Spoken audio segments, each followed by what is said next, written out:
Bonjour à vous, chers enseignants. Un petit tutoriel à la bonne franquette et rapide concernant l'ajout de tests et de questions à l'intérieur des tests. Donc, lorsque vous êtes en mode édition, dans le bloc où vous voulez insérer un test, vous allez ajouter une activité test. On lui donne un titre significatif, test exemple dans ce cas-ci. On pourrait avoir une introduction. Ce test vise à vous donner un exemple de questions diverses. Si on regarde un petit peu le paramétrage, l'ouverture du test, on pourrait activer, donc on pourrait avoir ouverture et fermeture à des dates et des heures précises. On pourrait avoir un temps, donc pas plus de 60 minutes. Ce qui peut permettre, quand l'étudiant, dans le fond, entre dans votre cours, de commencer son test tout simplement. Le nombre de tentatives illimité ou juste une lorsque c'est un test noté normalement. La méthode d'évaluation, ça peut être la note la plus haute, la note moyenne, s'il y a plusieurs tentatives, la première tentative ou la dernière. L'ordre des questions, tel qu'affiché sur la page de modification ou mélangé, si vous voulez que les questions ne soient pas nécessairement dans le même ordre. Lorsque vous êtes dans un local, que vous n'êtes pas à distance, ben, en ayant des questions qui sont aléatoires, l'étudiant ne peut pas nécessairement suivre sur l'écran d'à côté. Une question sur chaque par page. Personnellement, je travaille plus sur un examen en continu, mais à vous de voir toutes les 2 questions, toutes les 4 questions. Vous verrez lorsque vous êtes, comment vous êtes à l'aise. Ensuite, comportement de la question. Mélangez les éléments des questions. Si vous avez un choix de réponse, vous pouvez très bien faire que le choix soit mélangé. Il faut juste faire attention. Si ça se rapporte parfois à un tableau, quoi que ce soit, ça peut défaire un peu l'esprit de la question. Comment se comportent les questions? Un feedback, on pourra avoir un feedback a posteriori. Donc, si vous mettez du feedback à vos réponses, après l'examen, il pourra avoir un feedback. Un feedback immédiat à chaque réponse. En mode adaptatif, ce qu'on appelle le mode adaptatif, c'est que l'étudiant a plus qu'une tentative et puis il peut réessayer une nouvelle réponse avec ou sans pénalité. Donc la note peut baisser tranquillement. Chaque tentative complète la précédente. Si vous êtes en tentative illimitée, on peut compléter la précédente. N'oubliez pas que les petits points d'interrogation ici vous donnent de l'information sur chaque choix. Les options de relecture ici, c'est un petit peu ça, là. Après la fermeture du test, on peut avoir du feedback pendant la tentative, immédiatement après la tentative, plus tard alors que le test est encore ouvert. Ça, c'est des choses un peu plus de détails, mais bon, qui à force de le faire, vous allez essayer des nouvelles choses et voir. Affichage, bon, est-ce qu'on voit l'avatar du participant, les décimales dans les notes? Restrictions supplémentaires sur les tentatives. Bon, si vous vouliez avoir une clé, un mot de passe pour votre examen, c'est ici qu'on le mettrait. Pour le reste, je vous dirais, on n'a pas travaillé beaucoup avec ça, puis c'est peut-être pas nécessaire, là, ça va un petit peu moins. Le feedback global, donc si ici on mettait 80%, ça veut dire que de 81 à 100, il y aurait le feedback ici. Si vous voulez faire une petite félicitation, ici un petit, tu aurais pu relire s'il te plaît. Réglage commun au module, si on a plusieurs groupes, on peut les séparer.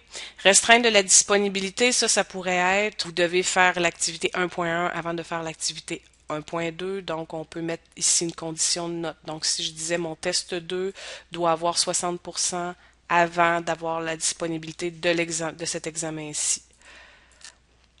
Et l'achèvement d'activité, c'est pour faire comme un petit crochet puis savoir que l'activité est terminée. Avant de restreindre une activité, l'activité précédente doit avoir un achèvement. Donc, les participants peuvent marquer manuellement cette activité ou afficher l'activité comme terminée dès que les conditions sont remplies. Les conditions seraient celles-ci. Les étudiants doivent recevoir une note pour terminer cette activité. Ils pourraient avoir un achèvement attendu une telle date. Donc, enregistrer et afficher, on a mis nos paramètres. Et on va modifier notre test parce que là, il n'y a aucune question dans notre. Donc, avant d'enregistrer vos questions, vous pouvez choisir la catégorie dans laquelle vous désirez mettre les questions, soit directement dans le test. On voit ici qu'il n'y a pas encore de questions. Ou vous pourriez laisser dans le défaut le défaut de votre cours pour ensuite être capable d'aller chercher dans une banque complète. Pour faire par la suite peut-être un test qui va être aléatoire un petit peu à travers tous les tests. Ça, c'est à votre choix. Donc, si on ajoute une question de choix multiples, on va tout simplement mettre le nom de la question. Là, on pourrait, si on veut le laisser dans une grande catégorie, donner le nom de l'examen, donc test exemple 1. Le texte de la question, par exemple, à quelle date arrivera le printemps en 2012? Point d'interrogation. On pourrait mettre du feedback général, on pourrait mettre plus qu'une réponse, on pourrait mélanger les réponses possibles, numéroter les choix. Réponse 1. Réponse 1, le 21 mars 2012. On peut donner un feedback à la réponse. Donc, la note pour le 21 mars serait normalement 0 parce que le printemps cette année arrivait le 20 mars. Par contre, comme c'est inhabituel puis que c'est normalement, on pourrait mettre un 50% puis dire cette année, il arrivait le 20 mars. Là, si vous ne voyez pas votre curseur comme moi en ce moment, je fais rien que toucher à mon écran puis ça remarche. C'est un petit bug ce matin, désolé, mais en tout cas, je vous donne la façon de vous en sortir immédiatement. La réponse 2, le 20 mars 2012. Vous voyez, je clique puis mon curseur n'arrive pas. Pouf, je touche à ça et il est là. Oui, cette année, c'était bien le 20 mars 2012. Donc ici, c'est un 100%. Vous devez mettre la note. Réponse 3, 22 mars. Drôle de petit bug. Le 22 mars 2012, non, c'était... Pardon. Non, c'était... Le feedback ici serait... Non, cette année, c'était le 20 mars. On pourrait avoir une réponse 4, une réponse 5, on pourrait en avoir plus que ça encore. Feedback combiné. Vous voyez qu'il y a beaucoup de paramétrage. Je vous dis, allez-y simplement pour commencer. On pourrait même mettre des indices. Mais il faut y aller tranquillement et étape par étape. Vous avez donc une première question d'entrée. On pourrait ajouter encore une question. Un vrai ou faux. Nom de la question, on peut dire comme tout à l'heure dans le fond texte exemple 2. Texte exemple 2, la question pourrait être la suivante. Les centres de ski ont fermé leurs portes exceptionnellement en mars cette année. Un feedback général. Ou encore ici, la réponse correcte est vraie. Le feedback, on a vraiment un bug ici. Et voilà. Donc, vrai de façon exceptionnelle, dû au temps doux, les centres de ski ont dû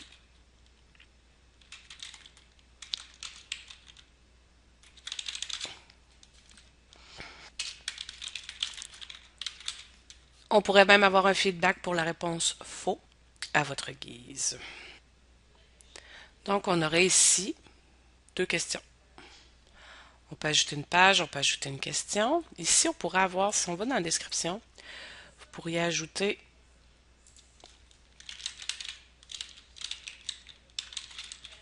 ici, ça ne serait pas une question, mais bien une description. Donc, on pourrait changer et de tomber dans le chapitre vacances d'été. Alors, vous voyez, etc., etc.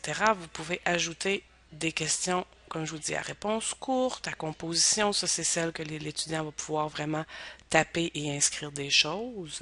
La note maximale, donc si c'est sur 10, il peut y avoir seulement deux questions, mais que la note soit quand même sur 10. On pourrait ici noter ceci sur 5 et ceci sur 2.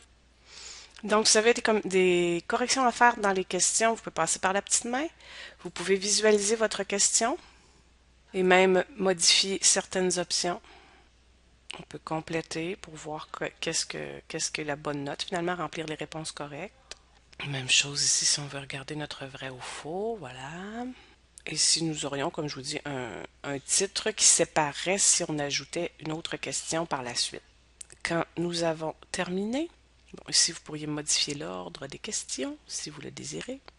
Et vous voyez que vos questions se retrouvent dans notre liste ici. Pour vous montrer ce que je disais tout à l'heure dans le fond de la liste et de la banque de questions, je pourrais ajouter des questions ici, des questions que j'ai déjà. Vous voyez, en la cliquant et en la déplaçant. Donc, c'est pas une mauvaise idée de mettre dans un seul endroit, dans un cours, toutes les questions pour après en avoir une banque intéressante. Par contre, attention juste à comment vous les nommez pour être capable de bien les identifier par la suite.